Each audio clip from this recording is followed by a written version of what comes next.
Nancy is with a child from most of the time they're 3 until the time they're 18.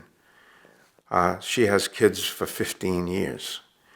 My thoughts are that outside of a kid's mother, Nancy is the second most visible woman in that kid's life.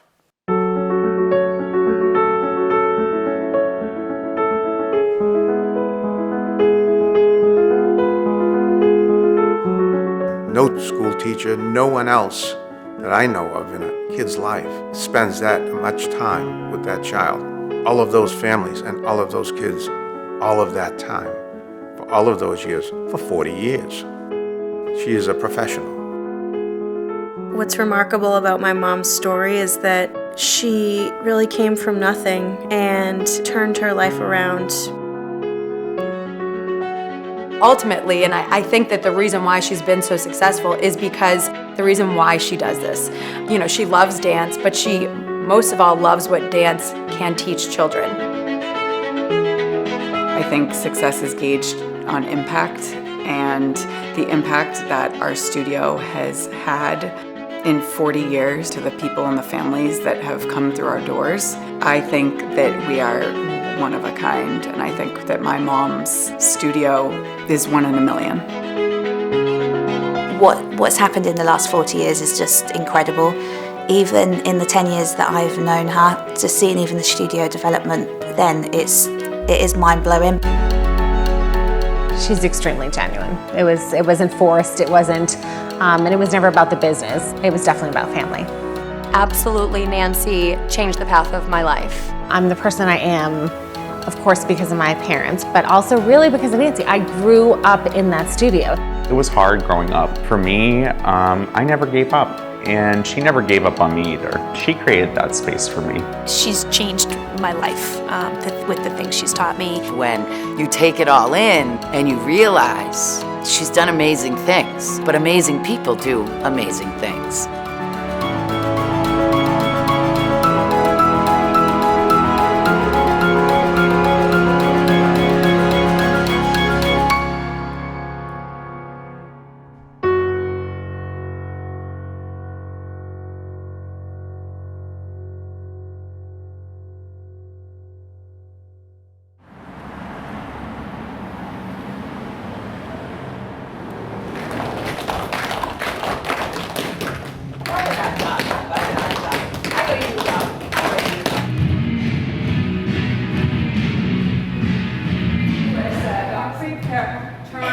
I feel like I've been very successful. The dance has been successful. I've been as successful as I could. I push my students and my dancers to even be more successful in dance than I was, which is a good thing. I also feel successful with the values that I've been able to instill with all of our kids.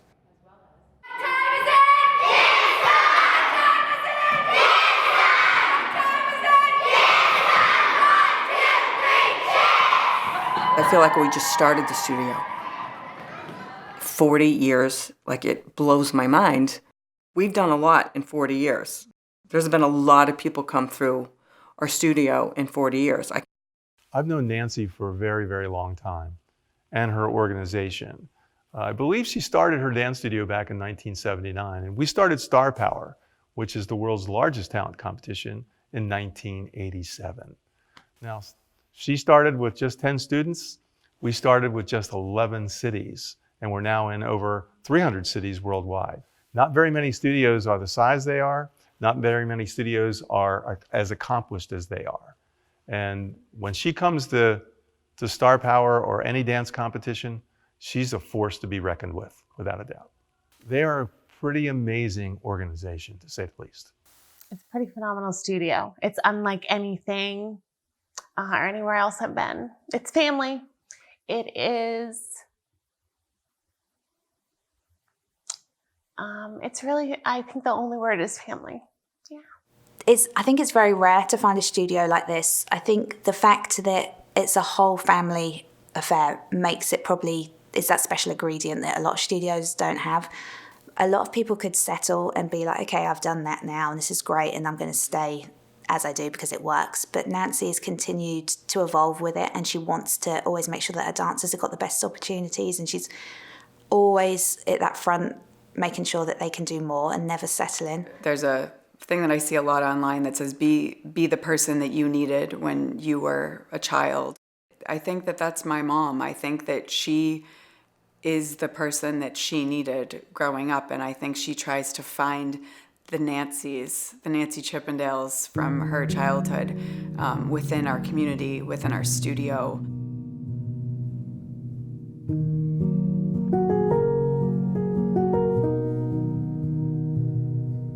I am from Ohio, where my parents and their families both were from. My parents got married out of high school and moved to Columbus, then Detroit, and that's where my sister and I were born. I was 3 and she was just a baby, and we moved from Detroit to New Jersey, and we were in New Jersey 5 years. Then we went to Pennsylvania, and we were there for 2, and that was a hard time. At the time, we didn't really know what was going on. In fact, they really didn't tell us until like a few months later. So I was 7 when we moved back to Ohio. They told us that Mom wanted to be with her family and Dad had a new job. By the time I was in 2nd grade, I think I was in 6 different schools. It was very, very difficult. I used to get sick, physically sick at school, and they would have to call my mom. I was just very nervous, very shy to meet new friends. Well, it was hard after the separation. I can remember being embarrassed to tell somebody that our parents were divorced because it wasn't as open as it is now. Everybody kept asking me, the neighbors, the new friends at school, where's your dad? Where's your dad? Well, he works in Pennsylvania. I didn't tell anybody for probably a year. My mom was very quiet. She was not confident, but she was a very good mother. She took really good care of us. Her heart was broken when my parents got divorced. So she went from loving being a mother to, this is really a struggle to do this all by myself. She was a young mom with 3 kids, and now she's a single mom, and you're moving out of state and had to get a new home, and then you had to find a job, and then, her mother, our grandmother, moved in with us. So she went through a whole lot in a short amount of time. She was always sad. She never went out. She never had friends over. She just concentrated on being a mother. That was when she became a diabetic. So on top of all the other stress that she had, the fact that she has an illness that's not going away, that she has to manage, I just can't imagine that. I remember her saying that her grandmother got dinner on the table at exactly the same time every day because that's the time that her mom had a break. So she would run home and they would have dinner together, and then her mom would go back to work. I absolutely felt very alone growing up, to the point where I stayed in my bedroom most of the time. She did the best she could, so I don't want to make my mother sound like in a bad light at all. But that was what she could handle. That's what she could do. My dad was very ambitious. He was the only one of his 7 siblings that went to college. So when he came out of the service, he married my mom, and he got a college degree, worked his way up, took a master's program through Harvard, and he just wanted more out of life. So therein lies the difference of why they separated. I always missed having a dad because everybody else had a dad. So it was pretty catastrophic. And actually, as I got older and realized having your own family, what that meant, it was even harder. From a very young age, my mom knew that her father had bigger dreams and goals for himself than he could access in rural Ohio at the time. We never really left the community when I was with my mom. So I felt like I was claustrophobic. I needed to get out and see more of the world. So when my father moved to Massachusetts, and we would come and visit him every summer. When we came up here, he took us to the mountains, he took us to the ocean, he took us to the city, he took us to New York City to see Broadway shows. And that's when I started getting an interest in dance, is when I got to see some Broadway shows when I was in 3rd grade. I saw Louis Armstrong and Pearl Bailey in Hello, Dolly. And I said, oh, I want to do this. There was an excitement. I ended up starting dance class because my mom's friend that she worked with, her daughter danced. She said, would you like to go see the show? And I said, yeah.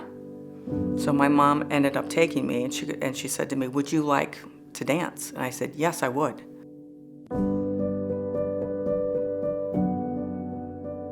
She had to call my father and make sure that he could pay for it and so forth, and you're gonna laugh because it cost I did ballet, jazz, and tap, and it was $1 a week per class. It was $3, so it was like $12 a month. Well, she came to her first lesson. I think she was around 10. And so she was a little late starter. She was shy, and her mother was very quiet. She was a natural right from the beginning. She was talented. It was the home away from home that I needed. Not only did I just love dance, but my dance teacher took such good care of me, and her mother, who was there every moment that the studio was open. Her mother, Lil, was in the waiting room. We danced once a week. Once I got into 7th grade, however, she did ask me to student teach for her, so I ended up being at the studio 4 days a week and all days on Saturday. She was one of my student teachers, and I got to know her really well before she left. From 7th grade until senior in high school, I think I missed 1 day at dance. She had the natural ability, you could tell that right away. And yes, she was kind of shy, and as she progressed in her dancing, she came out. You know, she bloomed. She was in my precision line, and they won everywhere they went.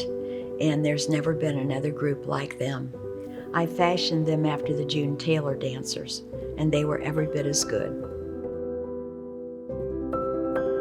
I keep telling Vicki Jo every time I see her, you have no idea how you changed my life and how you helped me. And she just ignores me. She really does, because she doesn't understand. Until you are in my position, I don't think she's ever going to understand the impact that she made in my life. Vicki Jo saved my life.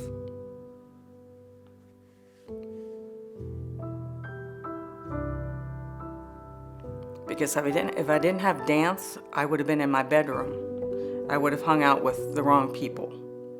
I was able to have a mission and a goal and have her in my life and her mother and all of the girls that I danced with who I'm still friends with today. I was her teacher, and she was a very, very gifted student. She's been a role model for me and helped guide me to become the woman that I am today. And I taught her that you can make something happen, and just be positive and be sure of yourself. And I saw that develop day by day. It saved my mother's life. I mean, she would not be anything like she is today if it weren't for that studio and her, mentor. It's funny when they're together, Vicki Jo and my mom. Vicki Jo will say things, and I'm like, that's how my mom would say it, and vice versa. So it's fun to see them together because my mom's dance teacher, Vicki Jo, had such a huge impact on my mom.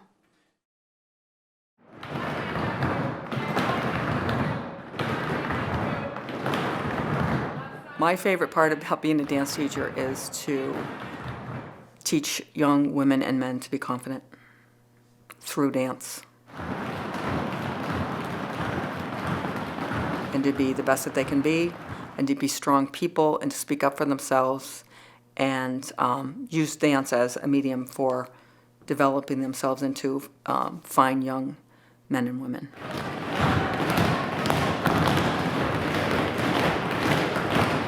Hard work pays off for these kids, and that's a very important message that I would like to teach these kids. Success and achievement have to be earned, and it has to be earned over a period of time. That's the most important and valuable lesson that I'd like to have the kids that leave my studio take with them. When I was finishing high school, No one asked me if I wanted to go to college. Everybody in my high school and all my friends were getting acceptance letters, and I went, maybe I should apply to college because I had no idea what I wanted to do. Well, I did. I wanted to dance, but I didn't know how. So I applied to Ohio State, and I got in, and one of the courses that I took was career development. What do you want to do? There was questionnaires, there was a teacher there, and this woman just made it so simple. Well, you want to dance, and you'd like to be a rockette in New York City, so can you contact them and find out when the next audition is? The first time I went to the auditions for the Rockettes, it was no problem. I wasn't nervous. I didn't know to be nervous. I was too young to be nervous. So I did all the steps. I completed the audition, and then I didn't hear from them because they weren't hiring. I decided not to go back to Ohio State. My dad said I could come up here for the summer and work as an intern at his company, Dynamics Research. After the summer was over, I said, Dad, I'm going to go home for a couple weeks and then I'm going to come back. So he sat me down. He goes, you can come back, but you can't live here. He was in a one-bedroom apartment. He wanted his independence. He had my stepmother, who was not living with him at the time, but they were not married yet. I was devastated that my dad wouldn't let me stay with him. I got an apartment with somebody that I worked with. I really was living by myself at 18, paying rent, a car payment, and food. I worked 3 jobs, and I was able to swing it. And so I called her up again in 6 months. It was Violet Holmes, who was the artistic director at the time, and drove from Massachusetts by myself into New York City.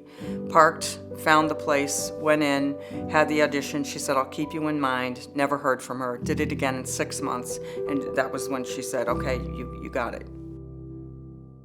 And then there was talk that they were going to go out of business, and they let go. The ballet was gone first, and then the chorus, and so they started doing those things, and then they were going to close. And I had friends that actually bought tickets to the final performance at Radio City. Radio City Music Hall's final curtain call was scheduled for April 12, 1978, after the completion of its annual Easter pageant. Even its renowned precision dance team, the Rockettes, were handed pink slips. At the time, the Rockettes were going out of business. They were going to demolish Radio City. So I look at that like, you've got to be kidding me. You know, when I was growing up and all I wanted to do was be a Rockette, it's like you got there. You got to the dream, and then there was nothing there for her to do. And I think that the timing just wasn't right for that, and it was right for something else. Of course, it would have been wonderful had she got to live out her dream of being a Rockette, but there was something more and something different for her to do with her life. My dad had told me that in order to meet kids my age, that my girlfriend and I should hang out at the 99 in Andover. And we went there a couple times. There was no one our age. So then we tried the one in North Andover, but we went after work at 5 o'clock, and that wasn't a good idea either. So we came at around 7 or 8 one time, and then we said, okay, this is the place, and this is where kids are our age. She was already there. She was there with a girlfriend. I happened to walk in after work with a buddy of mine. We sat down, and my buddy and I were talking, and I happened to look across the room, and there she was. And I thought, wow, I definitely think I should meet this young lady over here. So that's where it started, was the 99. She just happened to be there after work, and so was I. It was gradual because, again, my shyness kicked in, and I really didn't talk to him for several times. Quiet. Really quiet. Seriously quiet. Definitely not a singer. A dancer. If anybody knows my husband, he can talk. So, yeah, it took a little while. So the story of how my parents met, of course I've heard it many times, and it always makes me laugh because it's so my parents. My dad thought she was cute and sent a drink across the bar, which my mom left on the bar and dismissed herself and her friend and took off. And my mom got up and left. Just left the drink there. Which I don't think made my dad very happy at the time, but they did run into each other again. And he came over and talked to my mom, and the rest is history. I remember the first time I saw her dance was at a supper show at Bull Run down in Ayer, Massachusetts. She had taken a job down there, and they did dinner shows. I think they still do.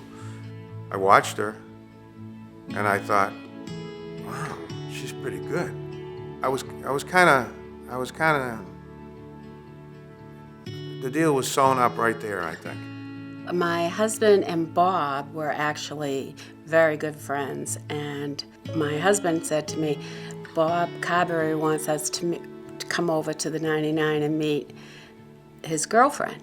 And I met Nancy, and we hit it off right away. And I asked her specifically, I said, what do you plan to do when you're here and as you've moved here? And she said, my dream is to open a dance studio. And I said, oh, my daughter will be your first student.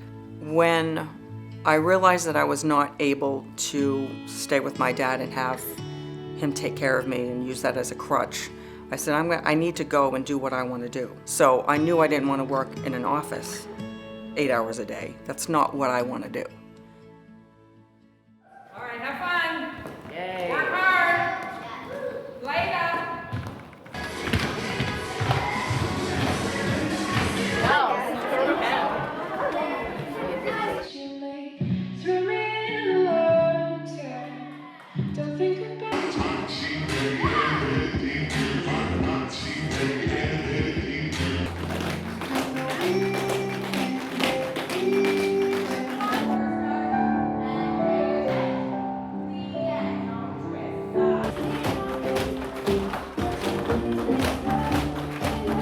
I started the studio by putting an ad in the North Andover Citizen, maybe once or twice, because that's all I could afford.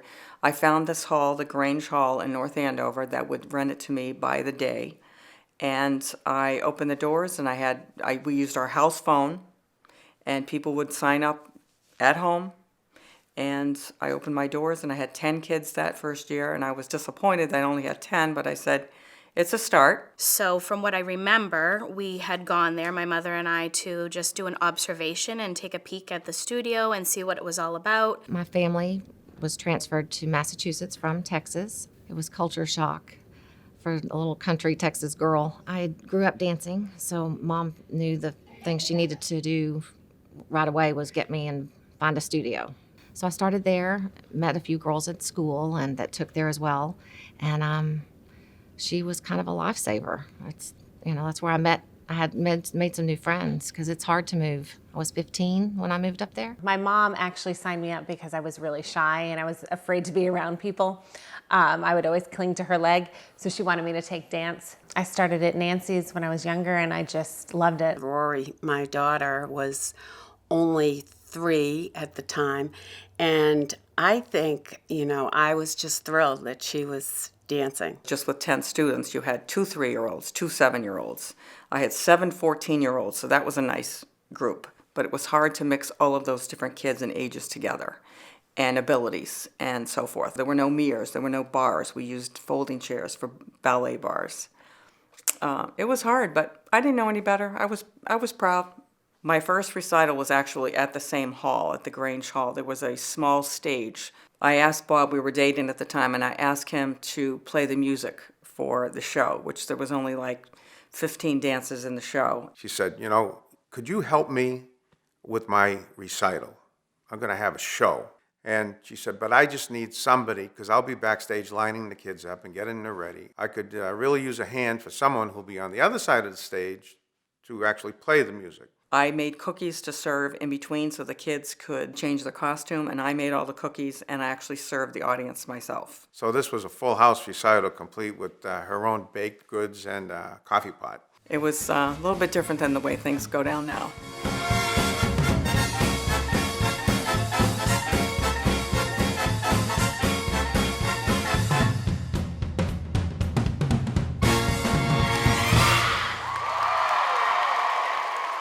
I still have that record player to this day because I don't want to forget where I came from.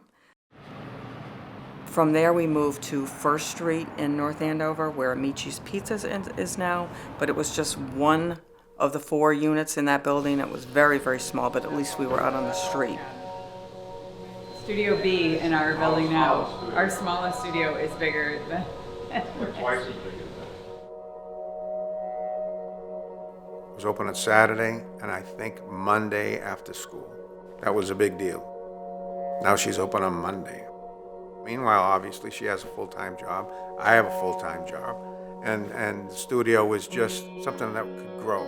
And I agree with it because I saw her ability to teach and relate to the kids and really be able to show them very easily how to dance. It was neat. And then the second year there were 30, and then 50, and then 100. We moved under Dunkin' Donuts, which used to be Finneran's Drugstore. So that was a basement space where we had to go inside Finneran's Drugstore. I remember being younger and thinking it was really cool to go down the spiral staircase into the dance studio, which was like in the basement of a drugstore.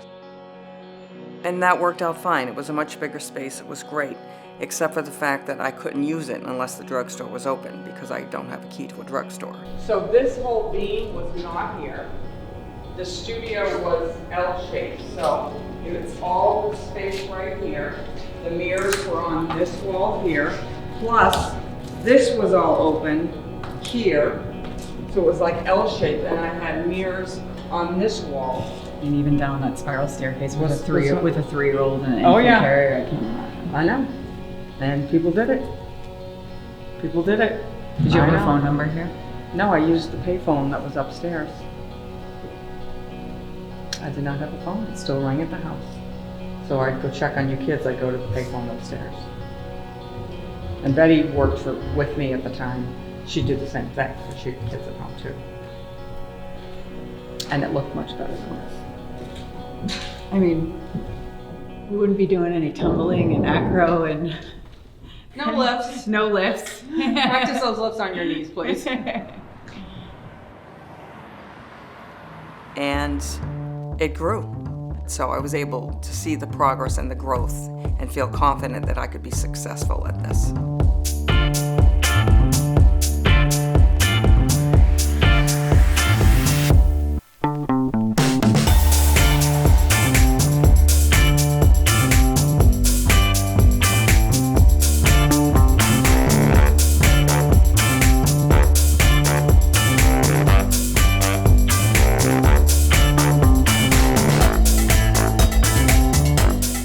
I always thought she would grow in leaps and bounds because she just didn't own the dance studio. She went out into the community and she did other things within the community.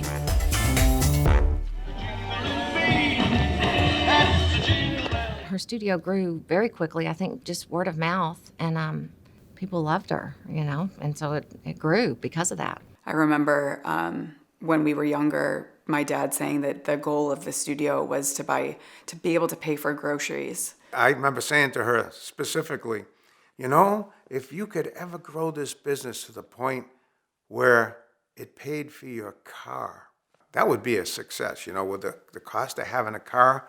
She didn't start it thinking, you know, this is going to be a dance empire. You know, I'm going to build this huge, successful business. I just marveled at the changes in the studio as far as the growth and getting larger and larger and outgrowing the place thinking, oh, this is it. We don't need any more space. Ending up going out into the parking lot and bringing our kids out in the parking lot because we needed more space for a production number. My earliest memories of the dance studio would be the pink and blue room. So at 200 Sutton Street, where the studio was, those are my first memories. I remember the poles in the middle of the studio and having to maneuver around the poles when we were doing big formations. And then we took over the space next to that, which was another studio. So that was when I had two studios going. We were there 10 years at 200 Sutton Street. She ran every class, she taught every class, she choreographed every dance, she picked the music, the costumes, everything. It was all her. I danced for Nancy from the Grange Hall to the basement on Main Street, to First Street, to Sutton Street. And with each move, I saw the talent in the room get better, the encouragement in the room grow larger, let alone the class sizes bigger, and the bond among Chips grow as well. Every night, Monday through Friday and Saturdays, she worked until 9 o'clock, 9:30 at night, every night. We had an opportunity to purchase Spiro's restaurant and function hall where we are now at 110 Sutton Street. We knew this was the one because there wasn't a post in the place. It had been a function hall. The wide open space was 80 feet by 40 feet. walking in and seeing that kind of space all at once, we knew this was the place. Every change and everything we'd done previous to purchasing this property, my husband was very confident in what he was doing. So when this big deal came along with the building, we both were confident. We're going to take this risk. We're going to do this. We can make this work. I remember we went to the closing and they handed us the keys, and off we went. Our recital was the weekend before Memorial Day, and we passed papers that week, and we didn't tell anybody what we were doing.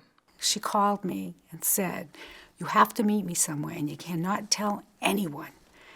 I went and I met her, and I couldn't believe what a wreck it was, thinking, are you kidding me?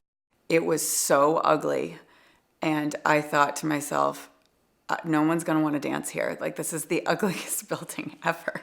I think they picked us up from school, and we went straight to the building, and we went in. And then we went inside, and I thought, oh my God, no one's gonna want to dance here because this place reeks. It smelled so bad. There was still food on the tables. It was like the restaurant was in mid-service and they just walked away. It was disgusting. Then came the real work, which was, okay, now, put on your rubber gloves and we're gonna start moving stuff. It was like a treasure chest, but not in a good way. But they had to hurry up and get the upstairs ready to go for September. I just remember my dad being really, really stressed. Maybe 2 weeks before I was about to go back to school. And I remember being like, Mom, there's no food in the house. And my mom looking at us and being like, there's no money to go to the grocery store. We bought the studio. Like, tough luck, like we're having pizza again or whatever it was. I had no idea at the time how financially stressful it was for my parents. It was just so much bigger. The studios were bigger. We didn't have the 2 big poles in the middle of the classroom, so making formations was a lot easier. People started to just hang out. They started to hang out here. Kids were doing their homework here. They weren't just being dropped off for their class time. They were being dropped off for the whole night. It was just massive to us, and it was so exciting to spread out, and then we were able to do bigger production numbers and more kids in each class, and it was so exciting. And seeing all our pictures as seniors hung up on the wall, and those were just the little things. It was just the icing on the cake of coming each week, and now it's like, this is our building. Hello. That's insane. Howdy. Hey, Barb. What's happening? Hey. Hi, Kenzie. Can Cece borrow your shoes? Absolutely, anytime. Anybody need anything else? Bob and I always laugh about this. We say our studio is like our 4th child. And what we mean by that is it's not just a business to us. It's not just how we make our living, but we really care about it deeply. And it really is a member of the family. And we care very much about our families that are at the studio and all the achievements that we have done personally, but also all of our students have accomplished.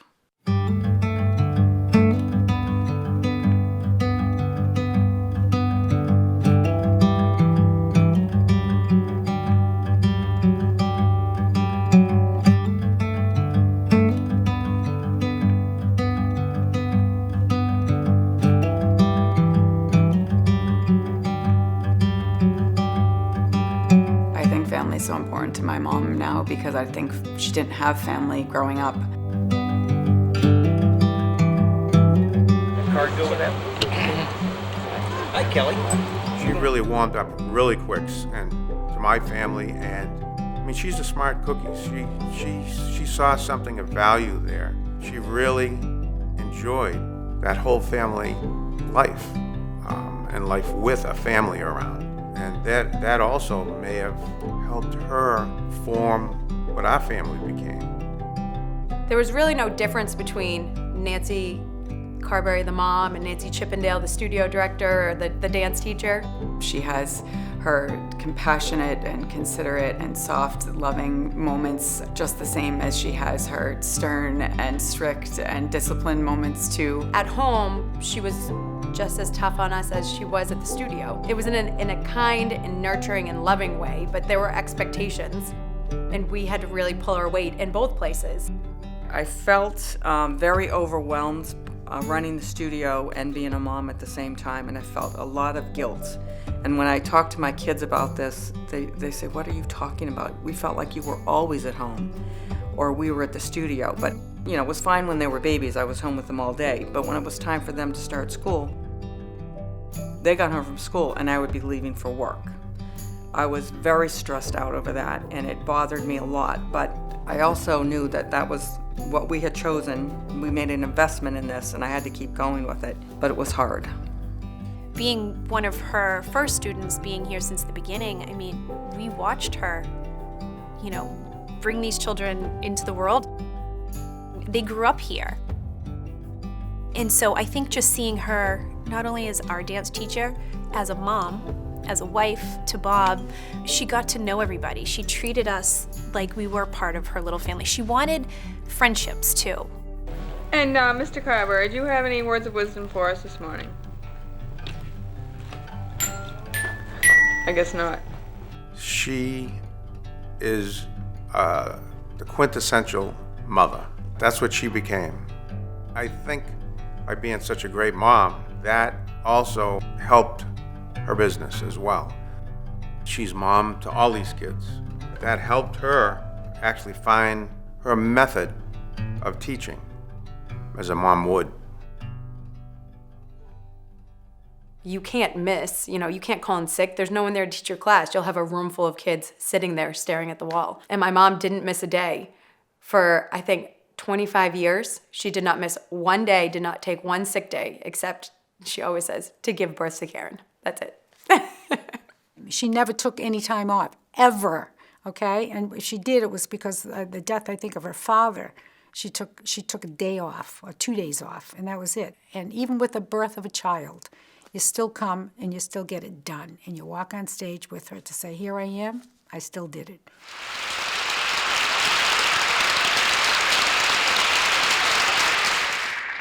I've been wondering what I've been doing backstage. She's been good up to this point, so if she cries, I think she deserves to be able to. She has been terrific all week. This is Christina. She's 2 weeks old. I think she's had enough of this. I think she wants to go home. The girls did a terrific job. She's Superwoman. I don't know how she did it, because now that I know what it takes to run a house and will soon know what it's like to have kids, she just fit a lot of things into every day. I would come here after school and I would do my assistant teaching, and then somebody would drive me to Nancy's house. I would take care of the girls and get dinner ready and help with the homework and all of that stuff. I remember when I was little, I would do whatever I could to get my dad to let me stay up, or if he wouldn't, I would just stay awake in my bed and look out the window and wait for her car to come down the street. We would go there, and my mom had to choreograph and plan her classes and run the business, so we spent so many hours hanging out at the studio. Absolutely. Overall, it was a lot of fun since we were involved in the studio. I think I looked at it in the early days when I was really little as more time to spend with my mom, being able to be at the studio. I think that what made me love dance was that it was the time I got to spend with my mom. We had Mr. Mom, you know, my dad, who did a great job, and we had babysitters. So I think that I loved dance because, yes, I loved dancing, but I loved the time I got to spend with my mom. When I started teaching the girls, I didn't want to show any special treatment, so I would put them, you know, on the ends, in the back line. She'd line us up and she'd say, front, middle, back, whatever. And she'd point at us and, you know, point at me and she'd say, back. And I would just get this lump in my throat, like, she doesn't think I'm good enough to stand in the front. And I'd go to the back and it was like, you know, my chin would be quivering. Until one of them said something to me one time, I think it was Kelly in 3rd grade, Mom, why do I always have to be in the back? Because they were really good. So I went, okay, you're right, to myself. I said, no, they're gonna get fair treatment just like everybody else. I think I went in a different direction with them to start. Those little moments when she was our teacher and had her teacher hat on and not her mom hat, that's what made us resilient. You know, that's what made us work even harder, because I think we were trying to get not only the satisfaction of being in the front and being acknowledged, but we were trying to get our mom to acknowledge that we were working hard and that we were, you know, we were good dancers. Once I turned 9, 10, I started getting better, and then it started becoming fun. Then once high school hit and I started picking dance over sports, and then college, and you know, what do I want to be when I grow up? I really didn't see a dancer as what I was going to end up being or doing or teaching. So the head part of the 7 or the 6 is really important. So you go, ooh, up, 4 starch, take a shake, plie, to your bar, 2, 3, and up. 8 up, 1, 2, 3, 4. Step so tight.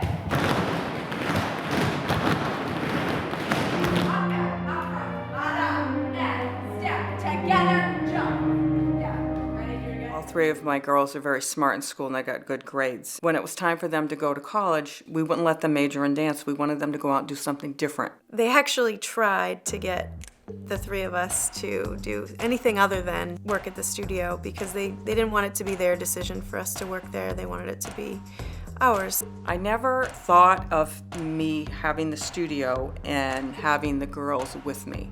I really wanted them to, but I don't think subconsciously I was pushing them away because I didn't think that they would. Kelly came back to the studio first after she was a student at Boston University where she was marketing major, and she had to do a project on starting a new business and was actually excited about her project and implemented it at the studio. And it worked and it was successful, and now we have 3 locations of Baby Steps. She had the vision of putting the addition on and the second edition on. I ended up going into business and getting some good internships and good job offers, which my father encouraged me to take. And I was like, no, no, no, you are going to live up to your end of this bargain. I am moving to New York or LA and I'm gonna pursue dance. Karen had graduated from Boston College at the time and was living in California. She earned a scholarship at the Edge, so she had a 1-year scholarship out there, and she was on her 2nd year and was auditioning and was quite successful out there. I actually loved Los Angeles and I probably would have stayed there forever had NANCY CHIPPENDALES Dance Studios been in Los Angeles. I got really homesick and I missed my family, and I realized that being in LA was the first time that dancing had nothing to do with the rest of my family. Karen brought back the expertise of, she went the ballet route. And she's very, very creative in a different way than Kelly is. Chrissy went to school for dance and business at New York University. And when she graduated, she stayed in New York so she could audition. And she was working 2 or 3 jobs to pay the rent. So Kelly and Karen got her on the phone and said, Chrissy, if you move back home, then you can work at the studio and dance every day and follow your dream here. There's nothing wrong with it. We're doing it. We get to dance every day. So why don't you do that? And she said, okay. So she came back. Chrissy's attention to detail is unlike anything I've ever seen. We can't do without it. Now I can continue the studio with their help, and they have taken it to another level, and I'm so very proud of them. But it's been great to work together with the 5 of us every day. Our girls are incredible leaders. They're perfect, I think, role models for dancers and for kids in general. One of the other things that I deeply value about having my kids work with me at the studio is I know for a fact that they are loyal and they won't leave me. We work together as a team. We're all owners, co-owners of this building, and no one's going to leave. I am so thankful that we all decided to go down this path and take this journey together.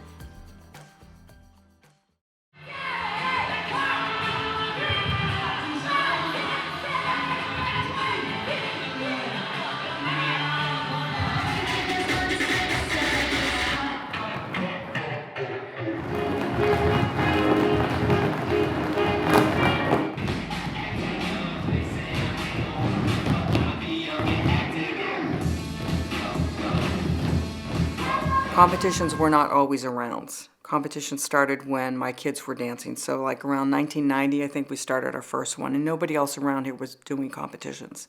And there were a lot of people that wanted their kids to be a part of that. We were the first group that went to competition. And so that's when it really started to, extra practices and, do it again. And because it was the first time that we were really being judged versus just entertaining. And they both got golds. So I went, okay, all right, I'm going in the right direction. I'm okay. You'd think you'd be scared or you'd be nervous, but Nancy never made you feel that way. It was comfortable. It was fun. It was a place to see other dancers. This particular competition offered a national.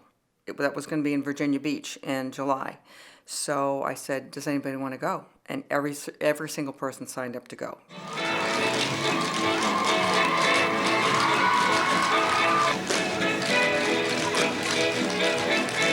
We had such a great time. It was a time for families to be together, so it wasn't just about the dance. This is where the family part of the studio came involved. Each competition, we just kept getting better and better. I believe it was my sophomore or junior year. We won nationals in Boston at the Park Plaza at American Dance Awards. Hitting our ending pose in that dance was a moment that things changed.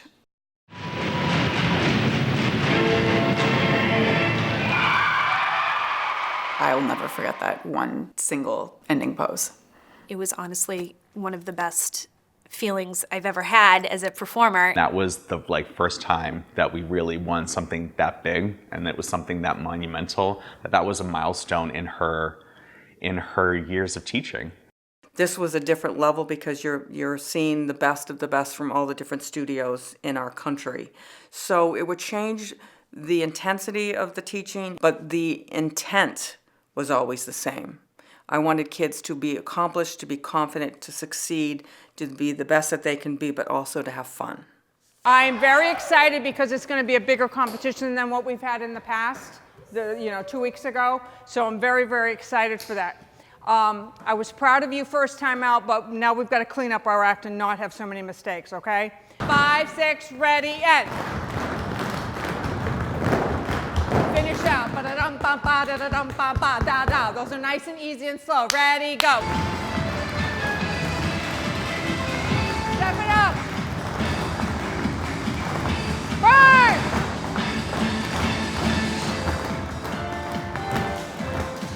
I need strength here because this is what happens. Look in the mirror. Or here. Do you see the difference? Call up. Good for Raji. Head. Slow down. Get in line. Okay. Smiling and energy. Okay? All right, good job, team. She shows all of her students who they can be. She gives them the confidence to really work hard. She gives energy. She gives 110% to all of her students so that we can give 100% back to her. We were never put down for where we were, but we always had room for improvement, and we always had hard work to be doing. Nancy really instilled this drive in us that made us want more in competition. So every year after that, we added more dances. And then it went crazy. Now we have 150 dances at every competition. Take it over, time to break out. Break on a swing break.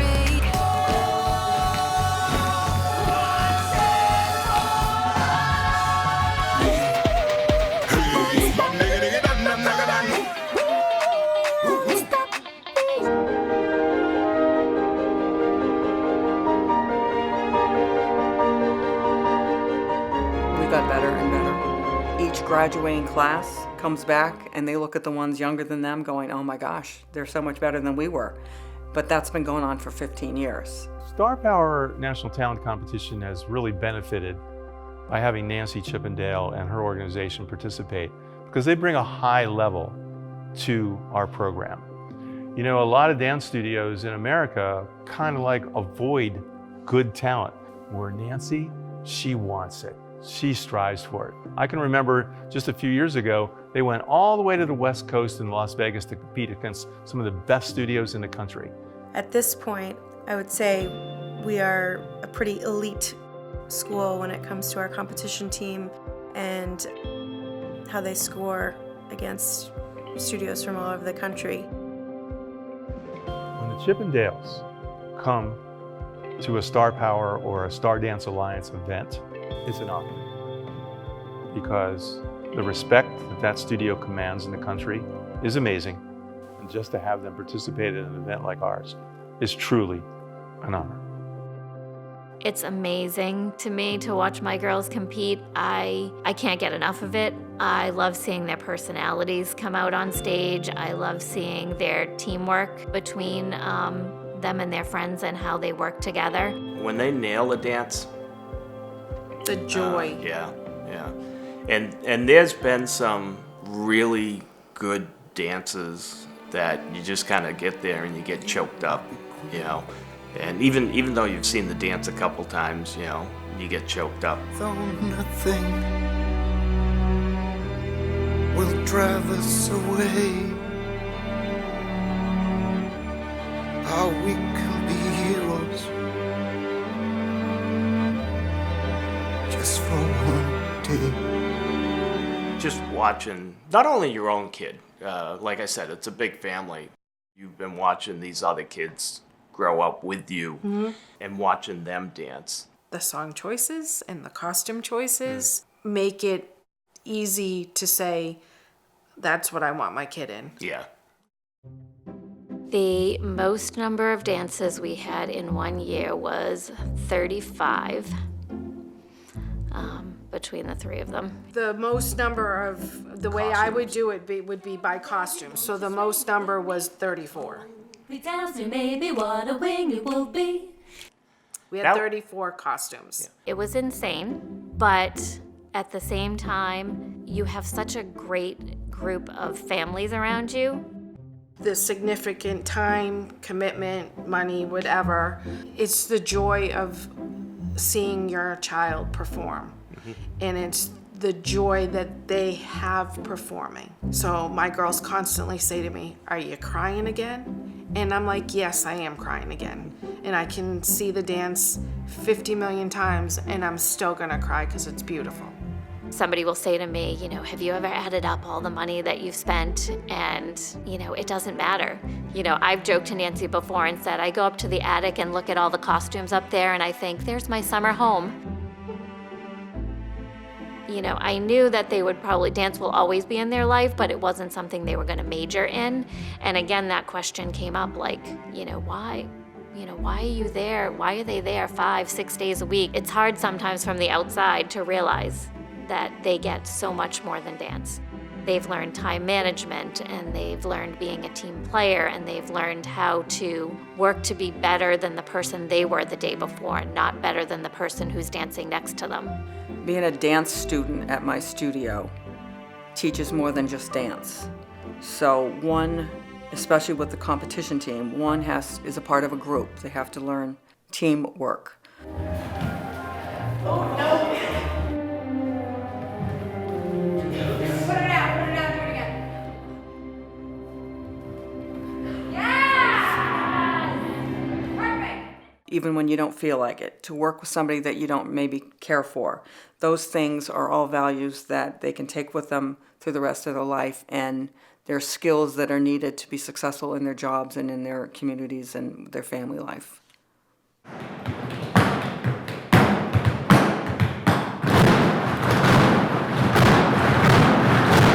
World Tap Championships Germany is one of the events that we take you to. We build the USA Tap Team and we go to Germany, Europe to compete.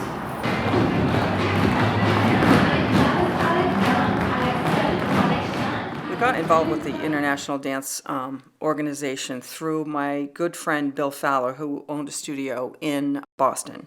We took a group over there in 2003 and then in 2004 as well. When we started competing internationally, it really changed the path of our studio, but really just within our family, it was a huge deal. We ended up going back almost every year since then to participate in the World Tap Championships. The world champions, the world champion, the United States of America, Nancy Chippendales Dance Studio. The champs from the United States, Wolfgang von Harold.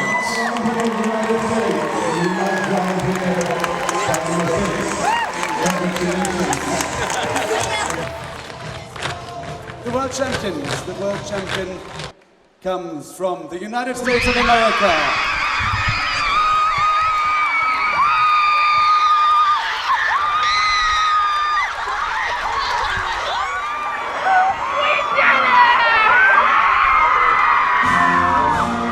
World champion solo female, IDO World Championship, Kelly Carberry, United States of America. The feet of the world champion, here she is, Christina Carberry, United States of America. Nancy Chippendales Dance Studio. The Siblings Rhapsody.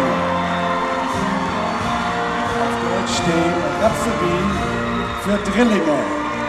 It's more of being in the room with people that are so good at what they do and love what they do and are dreaming to do what they do. And not to mention the fact that we get to meet people from all over the world who share our love for dance. I mean, it's really just like, it's a win-win. It's like hitting the lottery. We have continued to go back there because we've met people from all over the world. And where we thought this was a once-in-a-lifetime opportunity, it has really turned out to change our lives for the better and so many other families that have participated in this program. We have traveled to Germany for the World Tap Championships and met people from like 30 countries. When my mom started bringing teams over and she saw the value in not only the competitive dance part of it, but the bigger picture. When she saw that and she said, we're gonna come back next year and the year after and the year after. And then we started the American Tap Company, and it was no longer about bringing just the Chippendale dancers, but bringing an entire team from around the country. She wanted to build the strongest team for our country, but she also wanted to give the opportunity, the once-in-a-lifetime experience, to as many people as possible. She was a huge part of the United States' involvement in the international competitions. For me, the experience in Germany was all about breaking boundaries and pushing limits. I was sick the whole time I was in Germany, and one of my teammates had a broken foot, and we still won a gold medal. We worked so hard, and it was all about just going there and doing our best. And really nothing stopped us from our flights getting canceled, absolutely everything. And it was amazing. It's something that I wouldn't change for the entire world. When you see your kid standing there with the national anthem going, with the gold medal around the neck, it's a pretty powerful statement. Representing the United States was incredible. I mean, when I started dancing when I was 2, never in a million years did myself or my parents think I would end up being on Team USA. It was an incredible accomplishment, just being on the team. Representing the United States is definitely a big deal. There's nothing better than listening to the anthem playing when you're on the podium, and that's a really special feeling.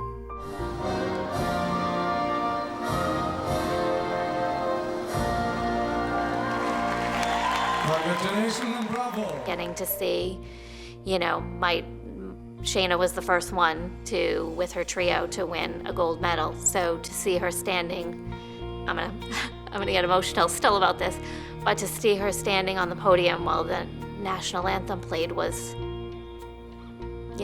just surreal. So when the American flag goes up, stars and stripes start ascending to the rafters, and your kids on the gold podium with the gold medal around their necks, they're playing the Star Spangled Banner, that's a cruncher. I defy any parent not to cry.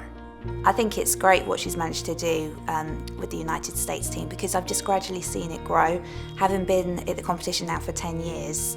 I think it's important for the U.S. to be represented there because no one likes us, and they can get to, the rest of the dancers from the other countries can get to know us as Americans and not as a negative political group of people. They can see the Americans as just regular people. She's definitely an important part of the international community, especially within the IDO. She chairs our TAP committee as well, so she's that voice for all of us if we've got concerns. She's a great person.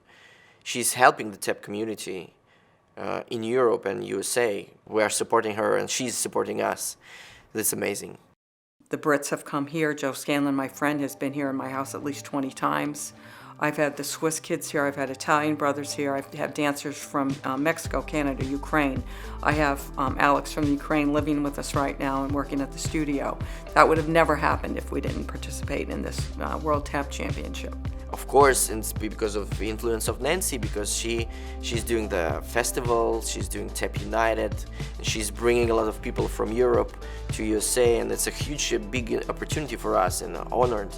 And the same on the championship. She's trying to unite dancers, unite tap dancers, and it's a very big deal, and it's what tap dance in the world needs now.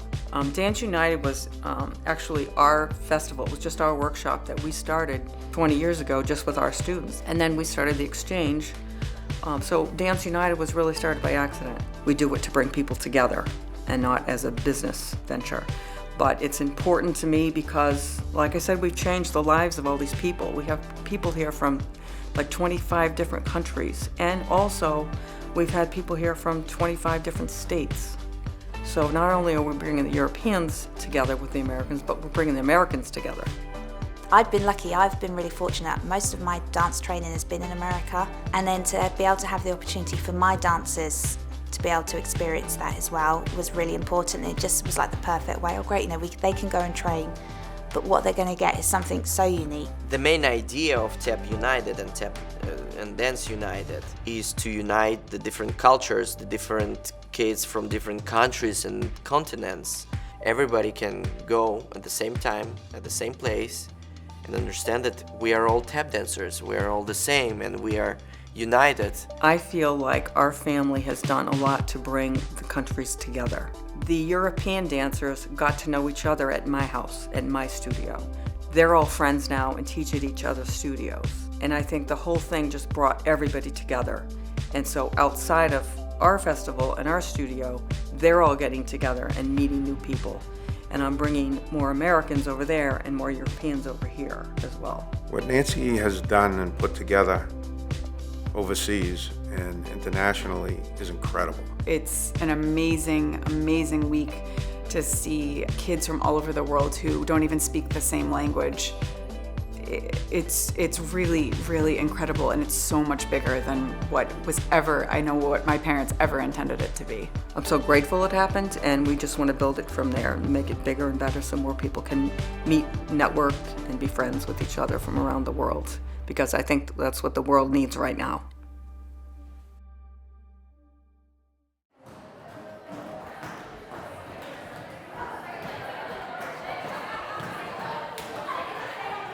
Okay, guys, so seniors in the front line, juniors in the second line, sophomores, third, freshmen, you can go with the sophomores. These are auditions for the One Singular Sensation chorus line finale for the 40th anniversary recital. My favorite day of the year is always recital day. It's just so fun for our whole CHIPS family to come together and showcase what the kids have been working on all year. The recitals are more important to me than the competitions. The recitals are a lot of work, but the kids aren't as stressed, and they are very happy to perform at their favorite place, which is where all their friends and family are. It includes the 3-year-old who is learning and overcoming whatever it is that is new for him or her. You also have the seniors who are graduating and taking on, the next steps of their lives. So because what the recital means, I think that that's more important than competitions. I took people here to see Nancy's shows who had no children in the studio, and they were thoroughly amazed at the shows. It wasn't a recital, it was a show.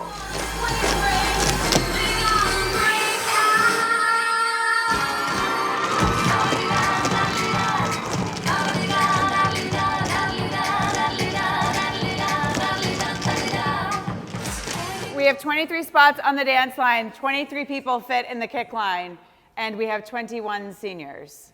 Okay, do that again. 6, 7, and. Hop, 90, back, switch, step, hop, and. Okay? Can I just watch that? I remember being younger and watching in the wings when Nancy did the kick line. And Nancy used to do the kick line with the Silver Jackets. Her and Betty and some of the other teachers. I just remember being in such awe that their legs were kicking so high, and I hope one day I can do that.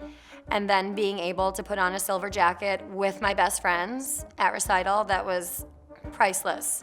So the kick line ending has always been something that, you know, kids aspire to be included in. Oh my gosh, it was all I wanted. I can't even tell you what that day was like. I was so proud. I was so proud to wear that silver jacket. For me, it was a huge deal. Yeah, to that first recital that I got to wear the silver jacket was a big deal. And it was like the biggest deal in the whole world. And when you got to be in the recital and wear the silver jacket and do the finale, it was everything. It was just amazing. So when I was younger, the goal was to be a silver jacket. And I think it was the 25th anniversary Nancy changed from silver to gold. And that became the goal of every dancer that ever came here. You want to be a gold jacket. I started dancing when I was 3, and ever since I can remember, I wanted to wear a gold jacket.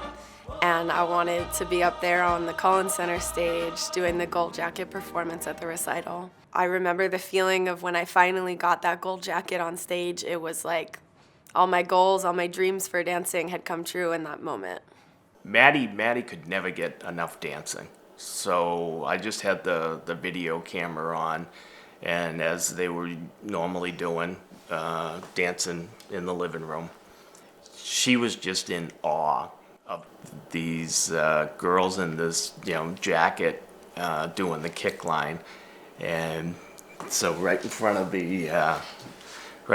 the fireplace, she just started doing this kick line. I want to dance with those guys. Do you? Yeah, I want to. What, wear a silver and gold outfit? Yeah. How about in another, 15 years? 13 years? She was fortunate enough to get it as a freshman. Yeah. So Her and Daphne. Her and Daphne. Yeah. Yeah. She was beyond excited. My girls, that was their aspiration to, get to wear that gold jacket. It was just as amazing for me as it was for them when they got that. The first year that Carly, was waiting for that list to come out to see if she was one of the finale dancers, and she was. We both cried because she was so excited about it and had worked really hard and deserved it. The 25th anniversary show was silver to gold, and we surprised everybody at the end and changed the silver finale jackets. Everybody had gold on. 40th anniversary, and it's way bigger than the 25th anniversary. So I know a lot of you have dreamed about wearing that gold jacket, but you won't be wearing those gold jackets. I know, I can see your dreams crushed. This is the culmination of, I know it's your senior recital, and I know that's special for you, and it's special for us too. This recital is the culmination of 40 years of Nancy's hard work. Okay. We take so much pride in our recital every year. People always saying that it's like a Broadway show, oh my goodness, these people are so talented. And we take pride in that, and we hold ourselves to a very high standard.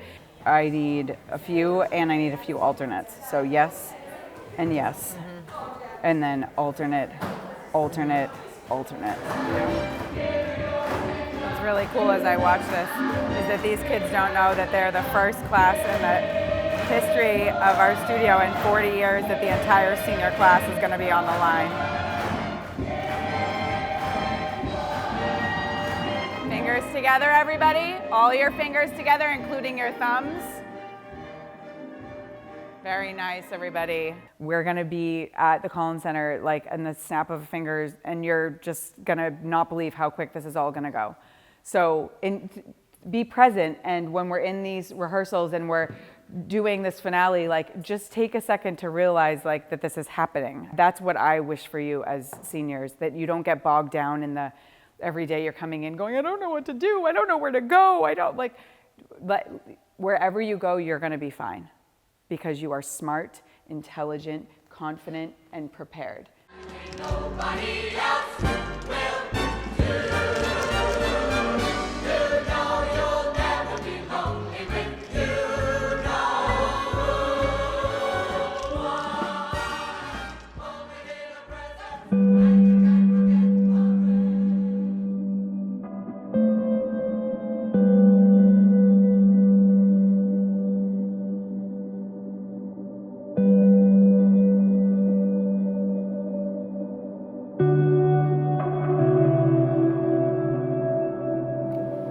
So maybe it is.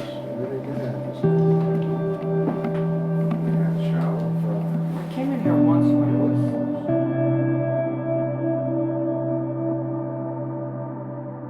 The first recital here, we had 10 kids in the show, and there were 7 in the teen classes. We had 3 3-year-olds, and I think 1 9-year-old and a 10-year-old, something like that. We had folding chairs set up here in this hall. Bob would be in the corner over here with the record player, and he would be playing the music, and I would be on this side, getting the kids on stage and lined up and so forth. Yeah, that was it. This was my first recital.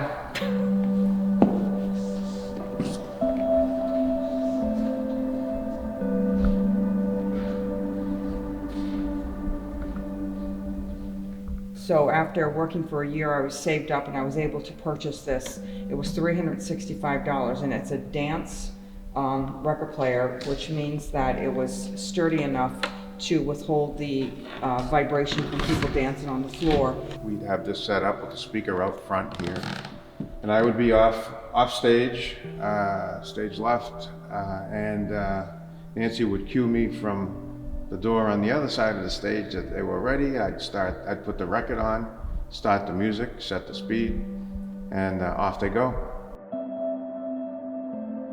Do you remember how much you paid for rent? I paid $35 a night, so I rented it on Monday nights from 6 to 9, and Saturday mornings from 9 to 1. So it was, $70 a week, so $280 a month, and I just made enough money to pay the rent and to have $5 left over to go to the 99 on Monday nights for a hamburger.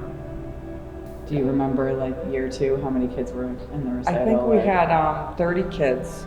We were at North Andover for 1 or 2 years, then we went to Methuen because they had just built a new auditorium, so it was much nicer. And then, so probably after about 10 years, then the Collins Center was built and we ended up moving over there, which was a game changer. I mean, really, this to the Collins Center. Dad and I weren't even married that first year. He did the music, we weren't married yet. That's why the studio was Nancy Chippendale, not Nancy Carberry.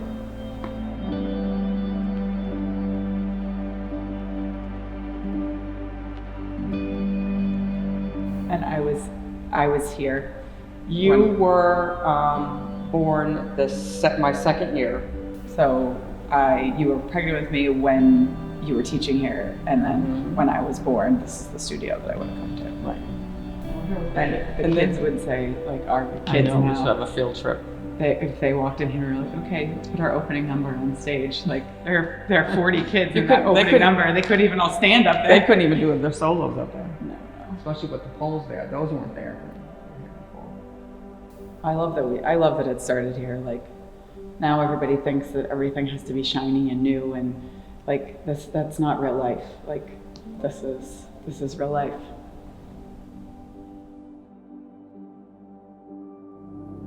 I see my mom in so many different roles and so many capacities. It's hard to pinpoint one thing, whether it's the students that she's taught or their families or through us.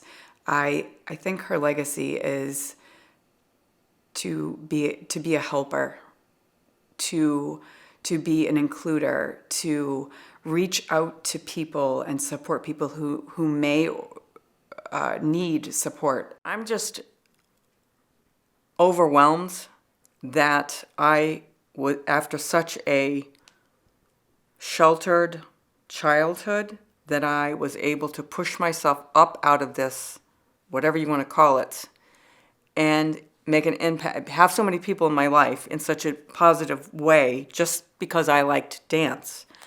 And if I've made an impact on them, then it's really just overwhelming for me.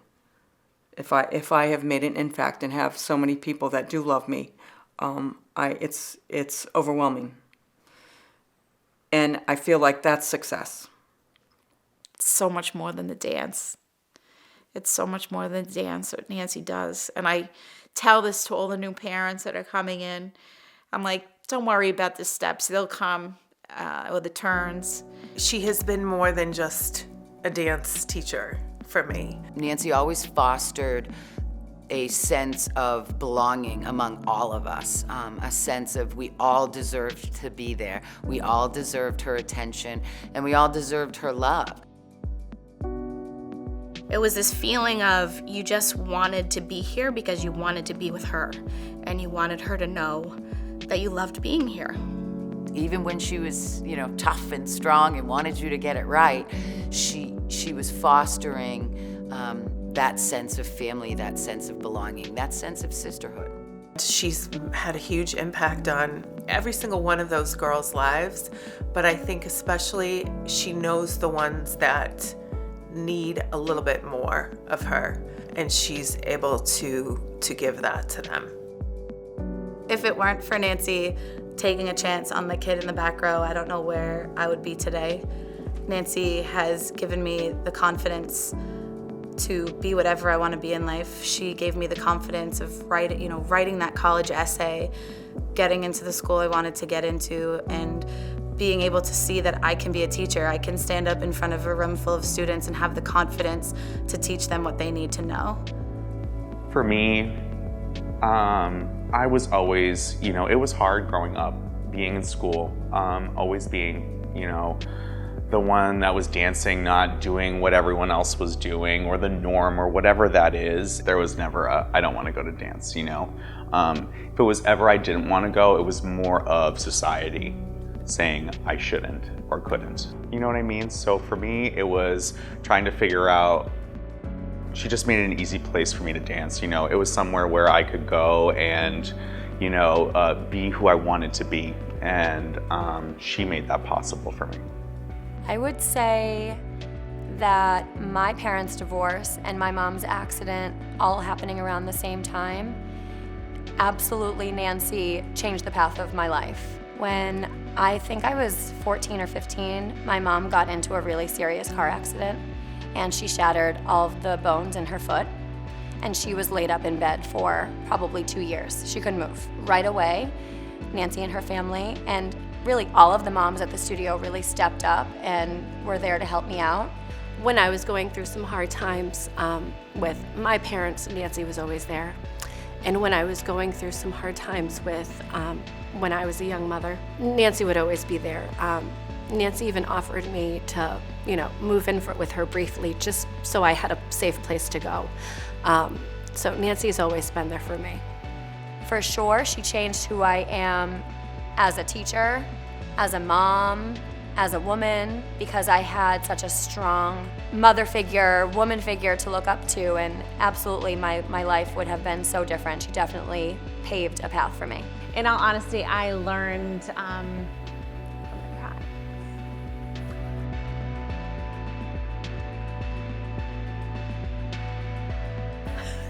I learned a lot from her. Did you feel like you were a part of something special being a Chippendale dancer? Yeah, definitely. It was early in the morning on a Monday morning, typical Monday morning, and my husband had a fatal heart attack at around 8 a.m.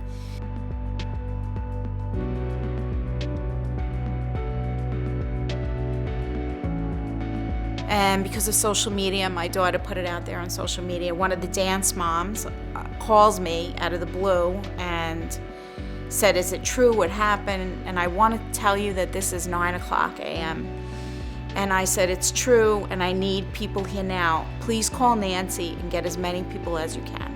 I don't think it was 7 minutes when Nancy walked in with the girls, her 3 daughters, and Before this, it's funny, I'll back up a minute. Before this, Nancy said to me, I said, I have no family here. You know, on another conversation, I said, I really don't. She goes, oh no, you'll never be alone. We're your family. And that minute when she walked into this front door, I thought of that. And that night that it happened, everybody, all the dance families came into my home. The love and support was beyond anyone's imagination that could be. My sister, my family, my sister and my mom were like, wow, like this is insane. And I was like, no, it's just them. Like, it's just the way they are. For 2 weeks, one of her daughters came, or Nancy came, or Bob came to my door and asked me how we were. She's so wonderful, and yet she's so humble about it. And everything's like, oh, you know, and she doesn't really say much, but her actions are so much louder than her words. It was priceless. Having Nancy and Bob and those 3 girls, priceless to me. I love them as much as I love my family. Without them, I don't know that I would have made it through, to be honest with you. I think the studio is a business. I think the person that she is her legacy, and the fact that the studio has provided her a vehicle to share that with tens of thousands of people, I think is wonderful. But it's really just ability to have shared who she is with all of these people through the studio that's made it really special.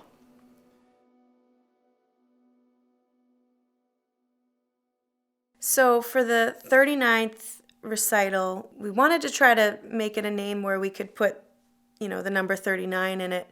We found that the word legacy worked with 39 in it. So when I was thinking about legacy and choreographing legacy, I really wanted something that was special to pay tribute to my mom, and I didn't know how we were going to do it. I wanted it to somehow be a celebration of her and her contributions to all of these kids being so happy doing what they're doing. We wanted to make this song Legacy be the grand line, which is, you know, the big production number with a lot of kids in it. Leading up to the first rehearsal, which I believe was actually in October for that dance, I walked in the first day and I said, we're doing this song, and at the end of the dance, Nancy is coming on stage. And the kids went crazy, and they thought it was the coolest thing ever, and they just were so excited by it. So as soon as I knew the kids loved it when we were on board with it, I was like, we've got to do this. The tricky part was we don't practice Grand Line that much. We got to regionals, and it was just too rushed. We didn't have time to practice with her, so I was like, okay, we'll save it for the recital. Well, we're so busy on recital day, and she's so busy doing the next part of the recital, it never happened. I think we got to the last competition rehearsal before nationals, and Karen had told the kids, okay, we're gonna have Nancy come out. And it was like, oh, thank God you remembered this, because this is such a great thing. So we had one practice, I think, where I called her in and I said, this is what you're gonna do. And the crazy thing is that she had 2 concerns. Number 1 was that the kids wanted her to be in the dance or not. And then number 2, she didn't know if she could actually do the walk-on without crying. I said, are you sure? Are you sure you want to do this? And I walked in, they go, ask the dancers. So I said, I'll ask them. I want to make sure that they're comfortable with this. And when I asked them, they all started screaming. And of course, I start crying. So I said, okay, I'll do it. Karen, you know, rehearsed it with the kids, but told them to keep it a secret from their parents. So they were all excited about it. Because, I mean, the kids, they are just like our extended family. And Nancy is their mom. And so we get to nationals, and they do the first round, and they do the high scores of the regular competition, and Legacy got second. It was like, okay, great, they got second. And then we get to the battle, which is like the dance-off at the end of the week, and the best of the best, and it's time for Nancy to come out. So we're dressed ready 2 hours before. We're supporting our teammates in the audience. There's so much to learn today because it is the Battle of the Stars. It is the best of the best. Make sure that we are representing Chips Nation in a positive fashion at all times. And it's challenging sometimes, even for the adults. whatever happens, it's an honor to be in the battle. You made it this far. You made it to the top 5, the top 10, whatever it is. Okay, it's nationals. There are people here from all over the country. You've already reached your goal. Your goal is to make it to the battle, and now it's time to go out there, have fun, and fight for it. Show us that you want it. Show the judges that you want it. Show the audience that you want it and that you deserve it. And you can't just go out there and dance like you normally do. You have to be on fire. What time is it? Dance time! What time is it? Dance time! What time is it? Dance time! 1, 2, 3, chant! I was so nervous, and I told Nicholas Kafua and Caden Curry that they were in so much trouble if anything happened to Nancy. And I gave them very strict instructions about what they were to do in any given situation to make sure that she was taken care of.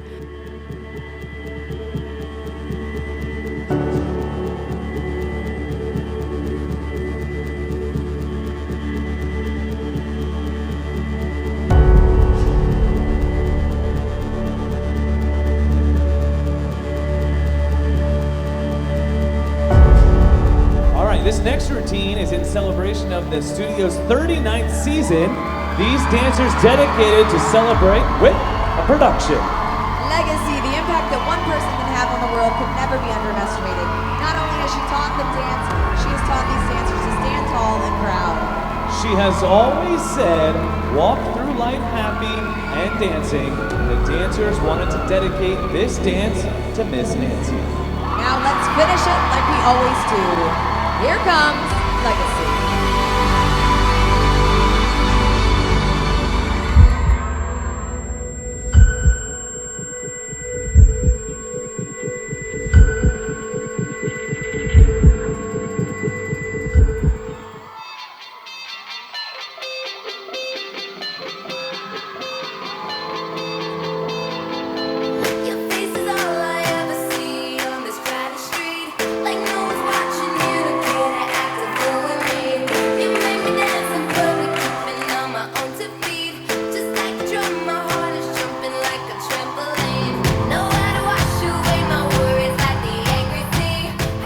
Not tell my dad, and I sat next to him on purpose in the front row, and he had no idea that she was coming. He only knew that she wasn't sitting with us, which was odd.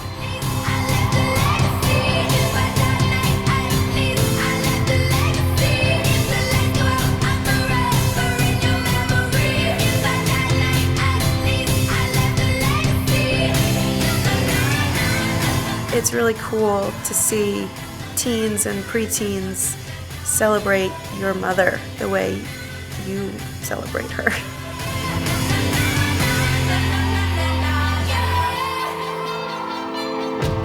As the dance is building, I'm just so happy that they look like they're having so much fun on stage. And I know what's about to happen, and I'm so excited, but so nervous for my mom.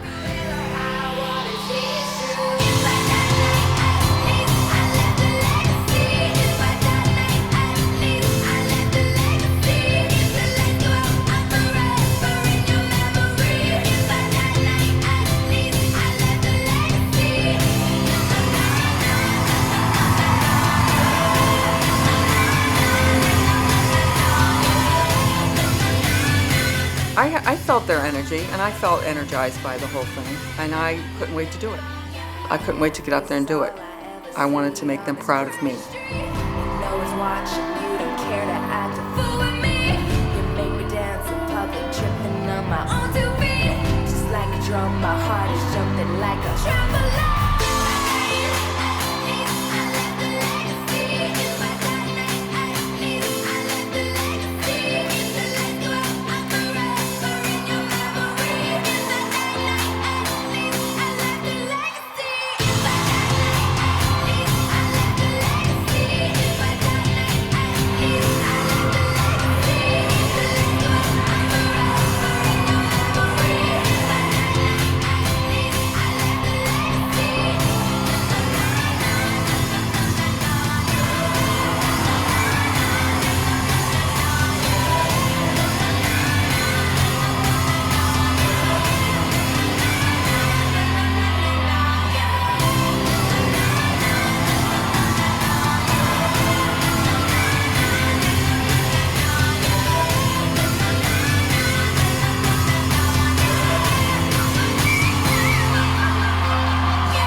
when she came out and hit her pose, I heard this thunderous screaming because it was a surprise to our dance parents too. But I turned and looked at my father, and he had tears streaming down his face. And that was just the happiest moment to see him celebrate what I wanted to get across in that dance since the day that we decided to do that. I'm amazed that that kid that I met when I was a kid, that she has evolved into Nancy Chippendale. You know, she comes out and the boys open and there's my mom standing center. It was so special because I felt like my mom was being celebrated for her. I felt like my mom was being celebrated for all of her hard work and commitment to her students. So I was so afraid that something was gonna go wrong. But then it was like, yes, yes. And then that's when I started crying. She is shining. My mom hit the pose, and it's like, you can't take your eyes off of her. She just has something that is magnetic. I know all the judges because Karen and I judge with them. And they all go wild when they see my mom because they're dance teachers. So they know the story of my family. I think when that moment happened and literally the place erupted into just insanity and it was amazing, I felt good for my mom. I felt like she had finally been validated.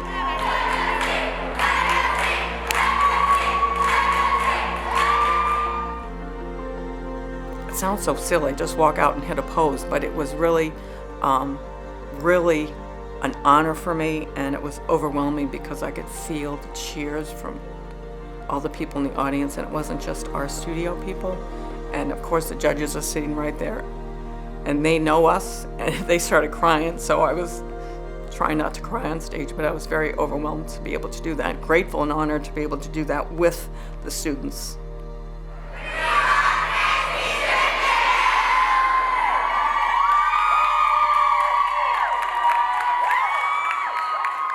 How you doing, everybody?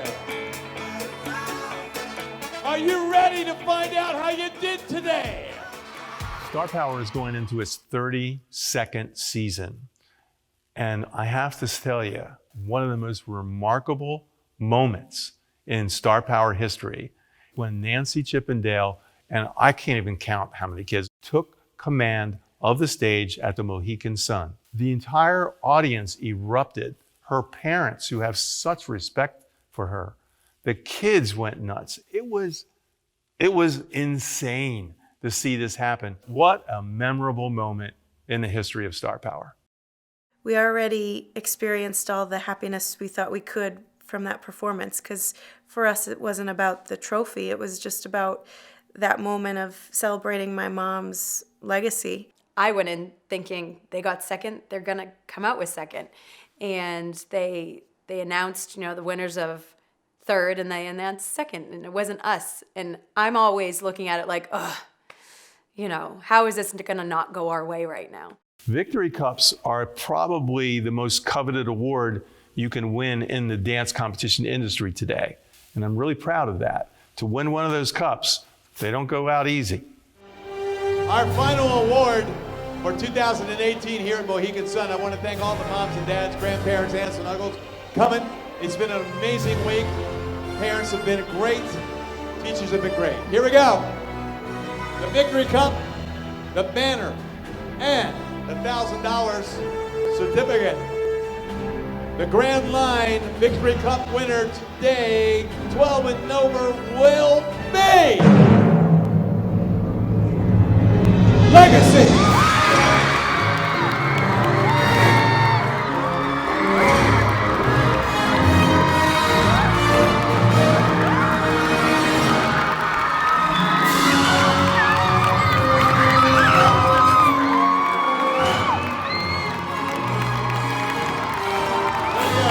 Congratulations, Studio is. All right, help me to salute.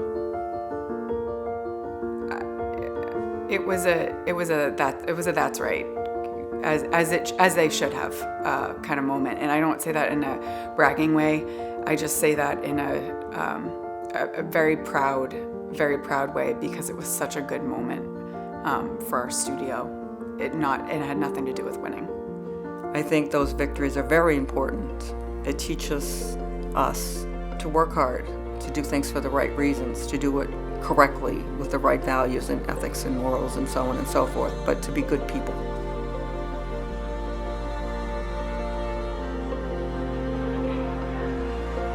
All right, everybody, congratulations all. And over Grand Line champions, Legacy Nancy Chippendale.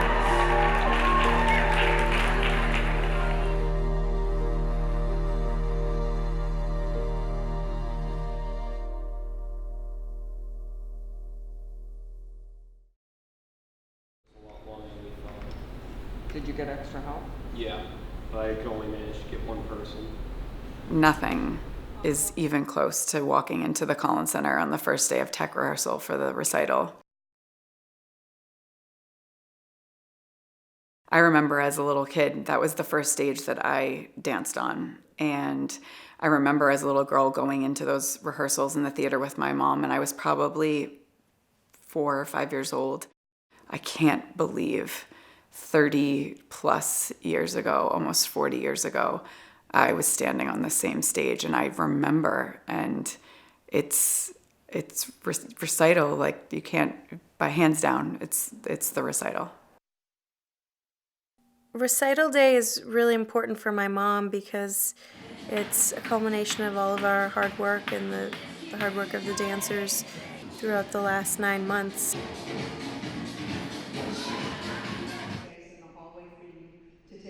And for her to be able to do that with her family is truly special. Well, thank goodness I have my whole family to put this recital on with, because it's a lot of work. And I appreciate all of the different additions that they have brought in to make the event more fun, more organized, and not to have all the pressure just on me. I've got 4 other people that are solid people that are going to show up and look out and make sure everything gets done properly.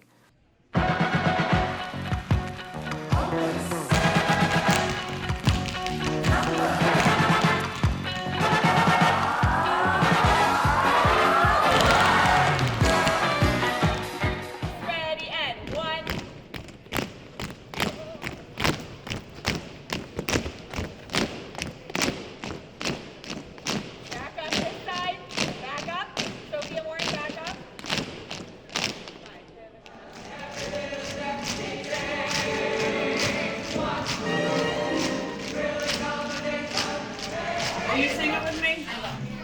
No, will you? Ready? Will you?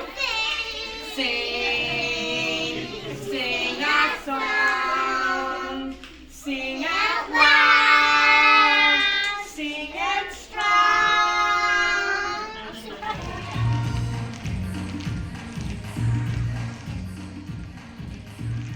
It's just amazing to think about how far the studio has come. And you know, people say when they come to the recital now that, you know, oh my God, it's the Broadway show, and the talent and the lights and the production and the choreography, and it's just a really big deal.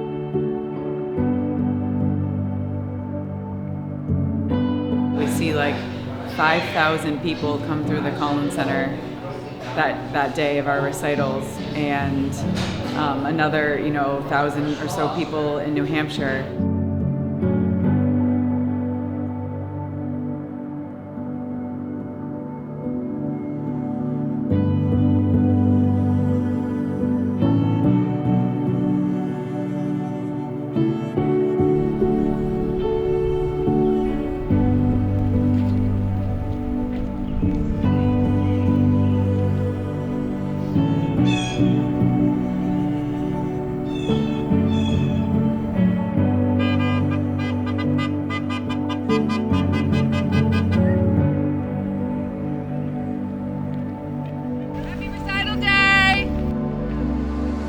It's safe to say that recital day is the favorite day for my entire family. Happy 40th! I'm so glad I'm only 40. Hi, Kaka. Look marvelous. You got there,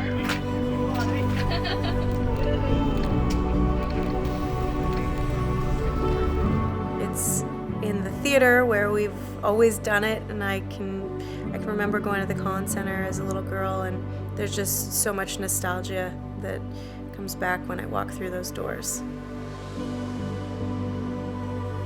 As a parent, to be able to have your family together all the time, pulling in the same direction, doing the same thing, with all these other families, you know, I could say, yeah, with all these other dancers, but no, it's a bigger thing than just the dancers. It's with all these other families. We see us in them, and I think they see in themselves, they see us as well.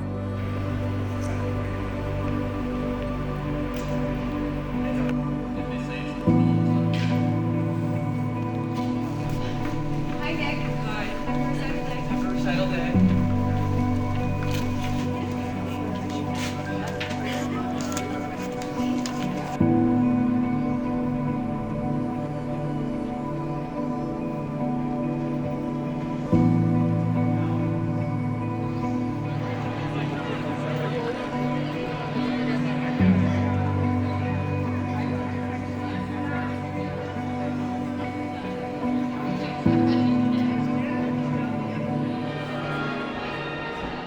Ladies and gentlemen, the students and staff of Nancy Chippendale's Dance Studios welcome you to our annual dance production. So sit back, relax, and enjoy the show.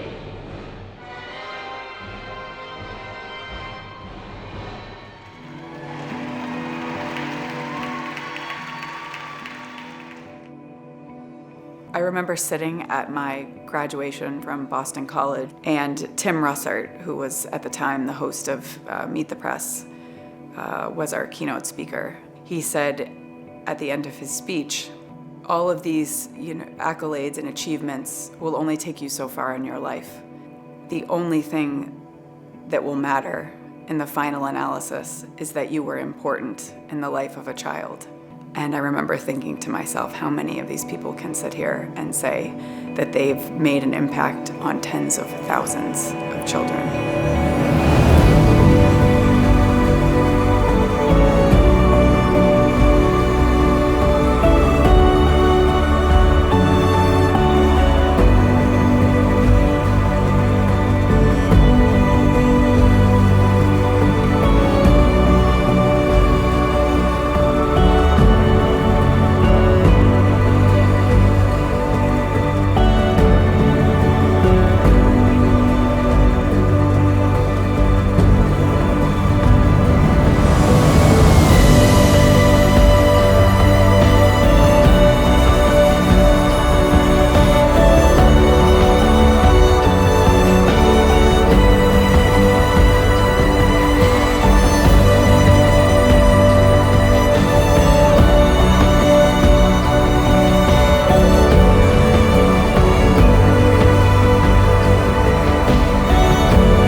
I hope that people take away from my mom's story that success takes time and commitment, and you have to be in it for the long haul.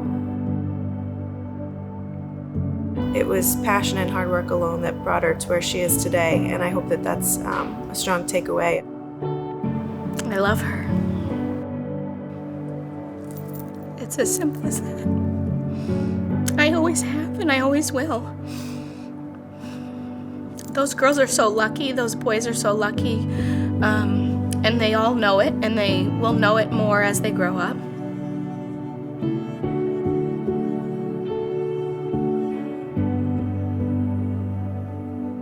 It's so deserving.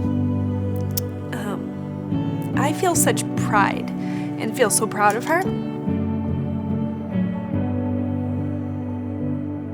I would like to say, Nancy, thank you for being such a blessing in my life and helping me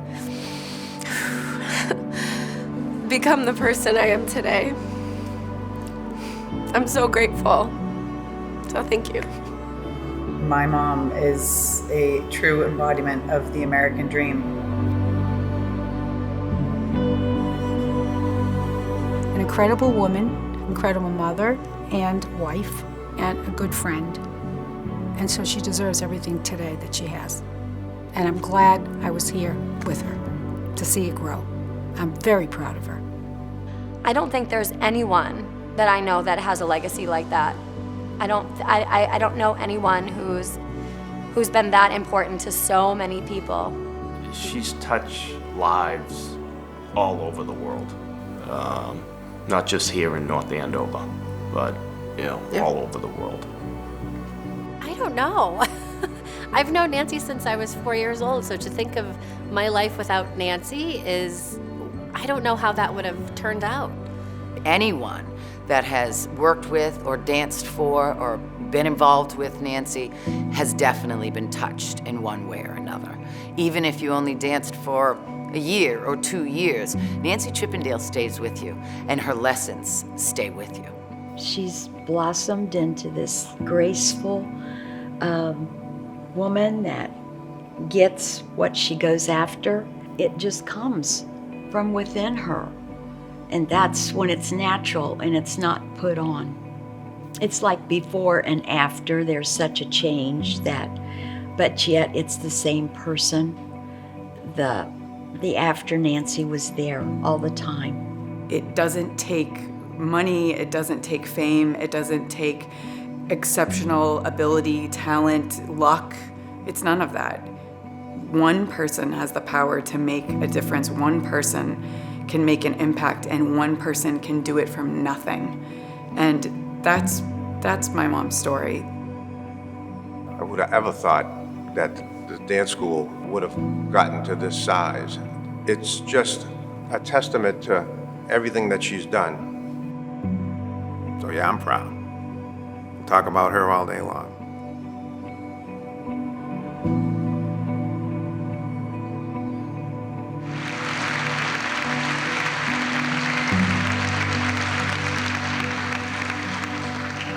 All I'd like to say is a simple thank you to all my students and all my parents. I hope you enjoyed it. I certainly did.